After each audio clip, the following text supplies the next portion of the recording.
Mesdames et messieurs, bonsoir et merci si vous nous rejoignez sur votre journal de 22 heures au sommaire de l'actualité.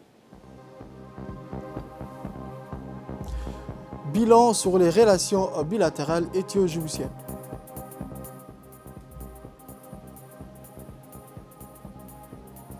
Actualité internationale, le violent incendie dans le Var, toujours pas fixé, mais météo favorable en France.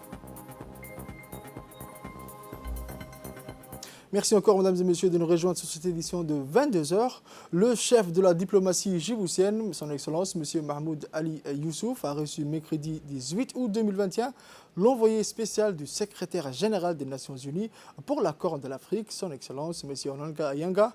Ce dernier est en visite de travail dans notre pays. Au cours de l'entretien, les discussions ont porté sur des questions relatives à la paix et à la sécurité dans notre région. Les échanges entre les deux responsables ont été marqués par une convergence de points de vue sur toutes les questions abordées, notamment sur le rôle important que la région à travers l'IGAD doit jouer pour promouvoir la paix et la stabilité dans cette partie du monde. Au nord, à présent, jeudi dans la matinée, la ministre de la Jeunesse et de la Culture, son Excellence, Dr Hibo Momin Assowe, s'est déplacée vers la région de Hayou. À son arrivée, Dr Hibo est accueilli au siège du conseil régional par une population nombreuse, jeunes et moins jeunes, tous genres confondus, avec enthousiasme. La ministre, en présence du préfet adjoint Ali Maki et plusieurs hauts responsables, a fait un bref moment de détente au bureau du président du conseil régional, M. Mohamed Ahmed Ismail, où ensemble ils ont coupé un grand gâteau avant de se déplacer dans la grande salle de réunion du conseil régional.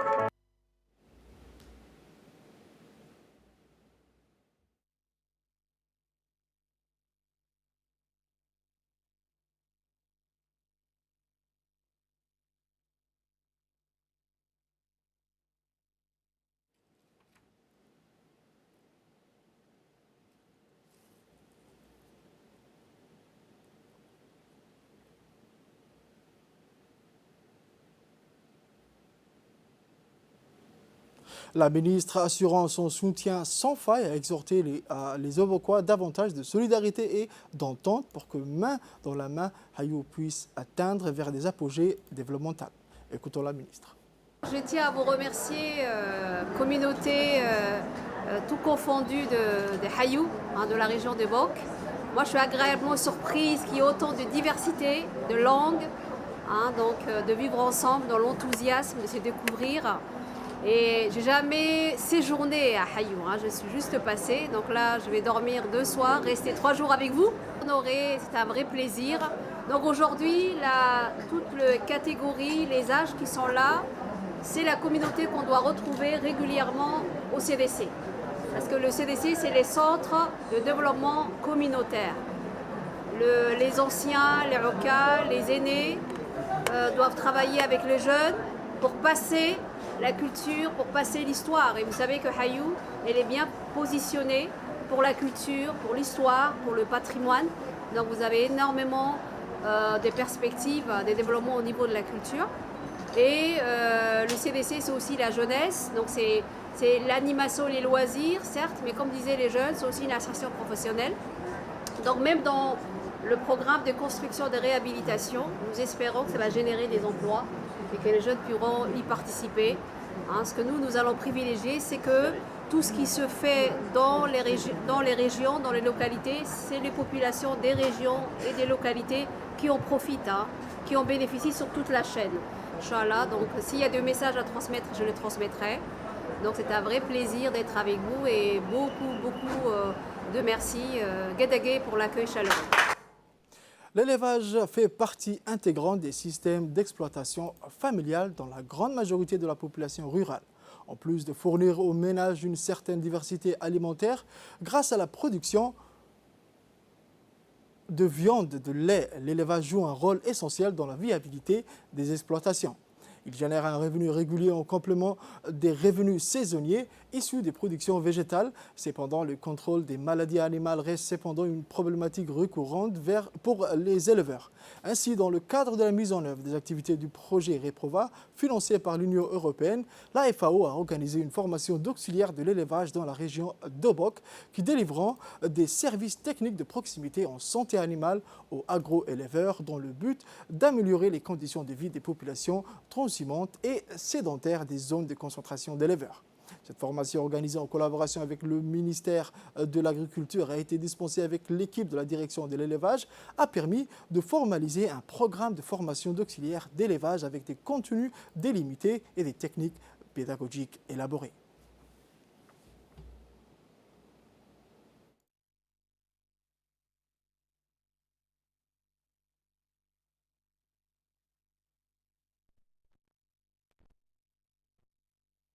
De clôture de cet important atelier pour les deux régions qui sont Tadjoura et Obok. Je voudrais dire quand même, en notre qualité de conseiller régional, dans le plan de développement régional que nous réactualisons donc depuis 2 semaines maintenant, l'agroélevage est un secteur très important. Donc c'est une formation qui tombe à point nommé parce que au milieu rural, comme vous le savez, la communauté agro-pastorale souffre énormément. Elle souffre énormément. Déjà, il y a les aléas climatiques qu'on connaît tous, mais également, ces derniers temps, on nous a beaucoup rapporté également les animaux errants qui viennent vraiment décimer leurs cheptels. Donc, je félicite les initiateurs de cette formation, et donc en premier lieu dans le ministère de l'Agriculture, représenté ici par le directeur, M. Ali Yabé, avec la FAO également qui assure les côtés financement. J'insiste sur ça. Il faut que les auxiliaires, quand même, parce qu'il y a beaucoup qui sont à Obok et Tadjoura, il faut que les différents partenaires trouvent les voies et moyens, quand même, d'assurer leur, je dirais pas leur salaire, mais de faire en sorte que ces auxiliaires puissent vraiment s'installer définitivement dans les régions et que pour qu'ils puissent vraiment intervenir au moment où vraiment la communauté a besoin d'eux. Les conseils régionaux, la préfecture qui est là, parce que nous, dans les régions, on parle d'une même voix aussi, dont les préfets vont intervenir.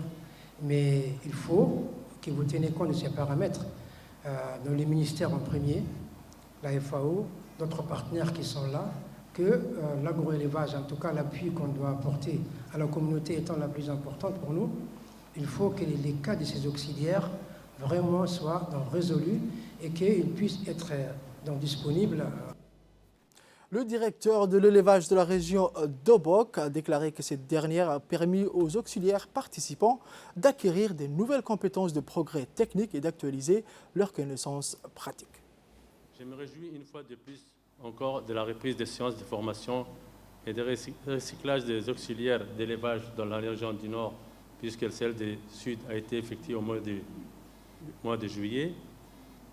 Et je remercie aussi la FAO pour le financement de cet atelier et les autorités locales, qui sont les préfets et le conseil régional, pour la facilitation de l'organisation de cet atelier. La santé animale est la base du développement des productions et donc de sécurité alimentaire. En matière de santé et production animale, la direction des services vétérinaires assure de nombreuses activités dans la capitale et dans les régions de l'intérieur grâce notamment aux différents postes vétérinaires. Parmi celles-ci, la surveillance, la prévention et la lutte contre les maladies animales majeures sont primordiales. Elles permettent de maintenir le statut de sanitaire de notre pays. Chers participants, malgré les bénévolats que vous faites, vous êtes utiles toujours dans le système et vous faites souvent preuve de probité et d'abnégation. Grâce à vous, les auxiliaires, notre système de surveillance a la capacité de bien évaluer les risques et il est devenu performant. Les connaissances acquises durant cet atelier de 3 jours vous permettront de mieux appuyer les éleveurs dans vos zones de reculées respectives, de servir de relais et de prolonger nos actions, contribuant ainsi à la surveillance des maladies. Avec les dérèglements climatiques, les nouvelles pathologies apparaissent particulièrement dans notre sous-région. Le représentant de la FAO s'est exprimé à cette occasion en indiquant que cette formation est un gage pour le maintien d'une couverture vétérinaire capable d'apporter appui, conseil, prévention et soins aux communautés. C'est un grand plaisir pour moi d'être ici aujourd'hui à l'occasion de la cérémonie de clôture de cet atelier de formation de recyclage des auxiliaires d'élevage qui s'est tenu du 16 au 18 août 2021. Ce qui marque la fin de la formation de recyclage des auxiliaires d'élevage des régions du Nord que sont Tajora et Obok, et des formateurs et facilitateurs de la direction de l'élevage et des services vétérinaires du ministère de l'Agriculture. Cette formation fait suite à celle similaire des régions du Sud, d'Arta, de Dikil et d'Ali Sabié, qui s'est déroulée à Ali Sabié du 26 au 28 juillet 2021. Cette formation a permis d'outiller les auxiliaires d'élevage que vous êtes en vous permettant d'acquérir de nouvelles qualifications du progrès scientifique et technique et mettre à jour vos connaissances et les pratiques en santé animale et en production animale. Avant de conclure, je profite de l'occasion pour remercier le préfet de la région d'Obok, le président du conseil régional, la direction de l'élevage, pour tout le soutien et leur appui sans faille. Tout particulièrement, je souhaite remercier tous les techniciens participants à cet atelier pour votre présence et votre engagement et espérer que ces 3 jours de formation théorique et pratique aient été fructueuses. Je vous encourage tous à continuer d'œuvrer pour l'amélioration de la filière d'élevage et des conditions socio-économiques de Djibouti et ainsi renforcer la résilience des populations pastorales et agropastorales. Actualité internationale à présent, comme mentionné dans le titre, le violent incendie qui s'est déclaré lundi dans le Var n'est pas toujours fixé et est encore susceptible d'évoluer. Mais la condition météo s'annonce favorable, a indiqué jeudi le commandant des opérations de secours des pompiers, Loïc Lambert. L'incendie n'a pas progressé dans la nuit, a poursuivi Loïc Lambert, précisant que les efforts ont été concentrés sur le secteur de la Garde Freinée et Vidambo. Le feu qui s'est déclaré lundi après-midi depuis une aire d'autoroute de l'A57 au nord-est du Toulon a brûlé plus de 6300 hectares de forêt dans le massif de Maure et l'arrière-pays du golfe de Saint-Tropez. 2 personnes sont décédées dans l'incendie selon le dernier bilan. Quelques 1200 pompiers sont toujours sur le terrain et environ 10 000 touristes et habitants ont été évacués dès lundi soir. Mercredi soir, 1300 vacanciers de camping Pacha Caïd du village de la Mole, réfugiés dans un gymnase de Borne-les-Mimosas sur la côte, ont pu regagner leurs tentes et mobile home. La France avait jusqu'ici été épargnée par les incendies cet été. Ce n'est pas le cas de la Grèce, 2e pays le plus touché par les incendies derrière l'Italie cette année. Depuis lundi, un feu ravage la région du Vilia au nord-ouest d'Athènes. Le pays qui a été confronté à une vague de chaleur sans précédent depuis des décennies a subi des centaines de feux depuis le début de l'été. Les feux ont mis à rude épreuve les capacités des autorités, ce qui a conduit au gouvernement grec à lancer un appel à l'aide internationale via l'Union européenne. C'est tout pour cette édition de 22h, mesdames et messieurs. Merci de l'avoir suivi et restez avec nous pour la suite du programme.